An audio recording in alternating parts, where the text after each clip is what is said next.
Parliament ప్రత్యేక సమావేశాల్లో మొదటి రోజు కీలక చర్చ జరిగింది. ఆ తర్వాత పాత భవనానికి వీడ్కోలు పలికారు. పార్లమెంట్ సమావేశాల సందర్భంగా చారిత్రక పార్లమెంట్ భవనానికి వీడ్కోలు చెప్తున్నామని లోక్సభలో ప్రధాని మోదీ తెలిపారు. నేటి నుంచి కొత్త భవనంలో సమావేశాలు జరుగుతున్నాయి.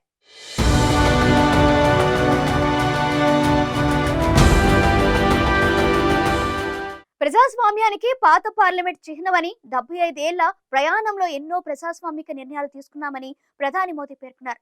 చారిత్రక విజయాలెన్నిటినో మనం స్మరించుకోవాలని తెలిపారు ప్రధాని మోదీ.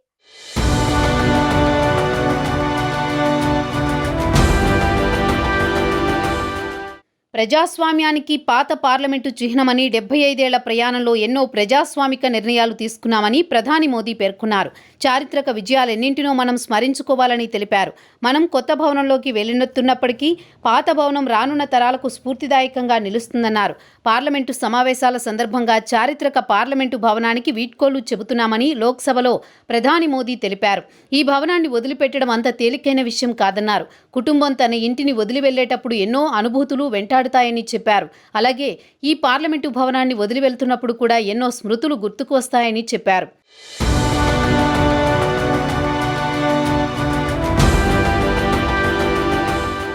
భారత్ నిర్మాణాన్ని గొప్పగా చెప్పుకోవాలన్నారు. అనేక రంగాల్లో భారత్ గణనీయ అభివృద్ధి సాధించిందని పేర్కొన్నారు. ప్రపంచం నలుమూలల భారతీయుల ప్రతిభా పాటవాలకు ప్రశంసలు అందుతున్నాయని పేర్కొన్నారు. చంద్రయాన్ 3 విజయాన్ని ప్రపంచం మొత్తం సంబరంలా చేసుకుందని వెల్లడించారు. భారత్ అధ్యక్షత వహించిన G20 సమావేశాల్లో మరుపురాని ఘటన జరిగిందన్నారు. ఆఫ్రికా యూనియన్ను G20లో భాగం చేశామని తెలిపారు. G20 విజయం 140 కోట్ల మంది ప్రజలది అన్నారు. సమిష్టి కృషి వల్లే G20 విజయవంతమైందని తెలిపారు. G20 సక్సెస్ను ప్రపంచమంతా కీర్తించిందన్నారు ప్రధాని మోదీ.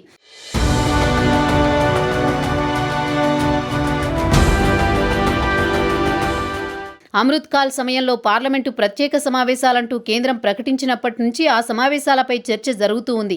5 రోజుల పాటు జరుగుతున్న ఈ ప్రత్యేక సెషన్లో మొదటి రోజు సమావేశాలు పాత పార్లమెంటు భవన్లోనే జరిగాయి. 75 ఏళ్ల పార్లమెంటు ప్రయాణం, విజయాలు, అనుభవాలు, జ్ఞాపకాలు, అభ్యాసాలపై చర్చ జరిగింది. ఆ తర్వాత పాత భవనానికి వీడ్కోలు పలికారు. నేటి నుంచి పార్లమెంటు కొత్త భవనంలో సమావేశాలు జరుగుతున్నాయి. మొదటి రోజు సమావేశాల్లో ప్రధాన ఎన్నికల కమిషనర్తో పాటు మిగిలిన ఎన్నికల కమిషనర్ల నియామకం కోసం ఒక ప్యానెల్ ఏర్పాటు కోసం బిల్లు ప్రవేశపెట్టారు. కానీ ప్రతిపక్షాలు ఆ బిల్లును ప్రతిఘటించాయి. దీంతో బిల్లును శాసన వ్యవహారాల శాఖ జాబితా నుంచి తొలగించారు. ఇక లోక్సభ, రాజ్యసభలో సెషన్ యొక్క లెజిస్లేటివ్ బిజినెస్ కింద జాబితా చేయబడిన ఇతర బిల్లుల్లో ది అడ్వకేట్స్ సవరణ bill 2023, the press and registration on periodicals bill 2023, post office bill 2023 ఉన్నాయి.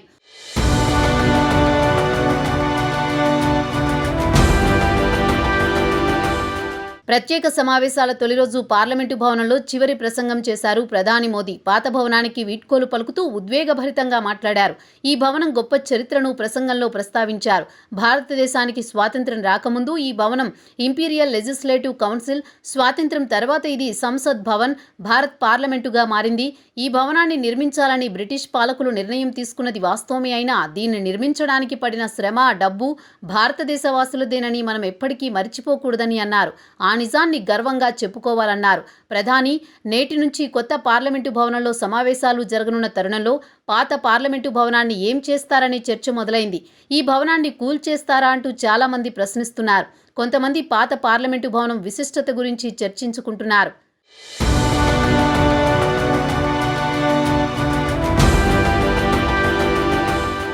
1927లో పూర్తయిన పార్లమెంటు భవనం 96 ఏళ్ల పాటు సేవలందించింది. ఎన్నో చారిత్రక నిర్ణయాలకు సాక్ష్యంగా నిలిచింది. ఎన్నో చట్టాలు ఈ భవనంలో రూపొందాయి. కొత్త పార్లమెంటు భవనాన్ని ఈ ఏడాది మేలో ప్రధాని ప్రారంభించారు.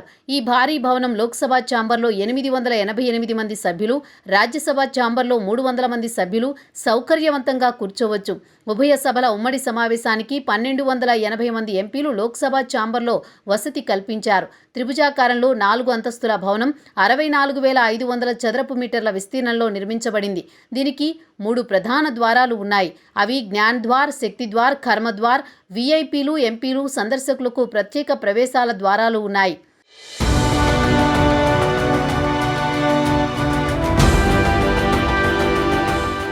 ఆంధ్ర ప్రాంతం మద్రాసు నుంచి విడిపోవడం, హైదరాబాద్ రాష్ట్రంలో కలవడం, మళ్లీ తెలంగాణ, ఆంధ్రప్రదేశ్ ప్రత్యేక రాష్ట్రాలు ఏర్పాటు నిర్ణయాలున్న పాత పార్లమెంటు భవనంలోనే జరిగాయి. రాష్ట్ర విభజన సమయంలో సీమాంధ్ర ప్రాంత ఎంపీలు ఆందోళనకు దిగడంతో పార్లమెంటు పరిసరాల్లో అసాధారణ భద్రత కల్పించారు. పార్లమెంటు సభ్యుల నిరసన గందరగోళం మధ్యలోనే అప్పటి కేంద్ర మంత్రి సుశీల్ కుమార్ సిండే తెలంగాణ బిల్లును ప్రవేశపెట్టారు. బీజేపీ ప్రతిపక్ష నేత సుష్మా స్వరాజ్ బిల్లుకు మద్దతు ప్రకటించారు. రాష్ట్ర విభజన బిల్లుపై 23 నిమిషాల చర్చ జరిగింది. అనంతరం మూజువాణి ఓటుతో బిల్లును ఆమోదిస్తున్నట్లు స్పీకర్ ప్రకటించారు. తెలంగాణ ఏర్పాటు ప్రక్రియ, సీమాంధ్ర ఎంపీల ఆందోళనలకు ప్రత్యక్ష సాక్షిగా నిలిచింది పాత పార్లమెంటు భవనం.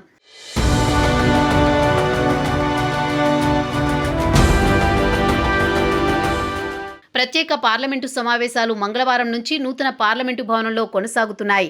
అక్కడ ఎంపీల మైక్లన్నీ ఆటోమేటెడ్ వ్యవస్థ సాయంతో పనిచేస్తాయని సమాచారం. అంటే ఎవరైనా ఎంపీ మాట్లాడేందుకు స్పీకర్ సమయం కేటాయిస్తే ఆ నిర్దేశిత సమయం పూర్తి కాగానే మైక్రోఫోన్ స్విచ్ ఆఫ్ అవుతుంది. కొత్త పార్లమెంట్లో బయోమెట్రిక్ భద్రతా వ్యవస్థను ఏర్పాటు చేశారు. ఇకపై ఎంపీలు ఎవరైనా వెల్లోకి దూసుకొచ్చి నిరసనలు తెలపడానికి వీలు లేకుండా ఆ ప్రాంతాన్ని బాగా కుదించినట్లు తెలుస్తోంది. నూతన పార్లమెంట్లో కాగితరహిత కార్యకలాపాలు కొనసాగనున్నాయి.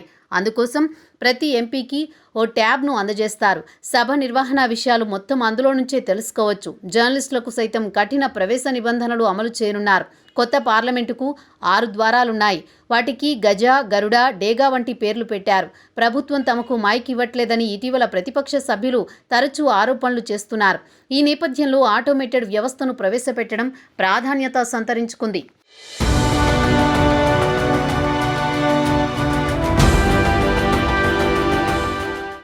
పాత పార్లమెంట్ భవనం ఇక నుంచి చరిత్ర కానుంది. 1927లో పూర్తయిన పార్లమెంట్ భవనం 96 ఏళ్ల పాటు సేవలందించింది. ఎన్నో చారిత్రక నిర్ణయాలకు సాక్ష్యంగా నిలిచింది. ఎన్నో చట్టాలు ఈ భవనంలో రూపొందాయి.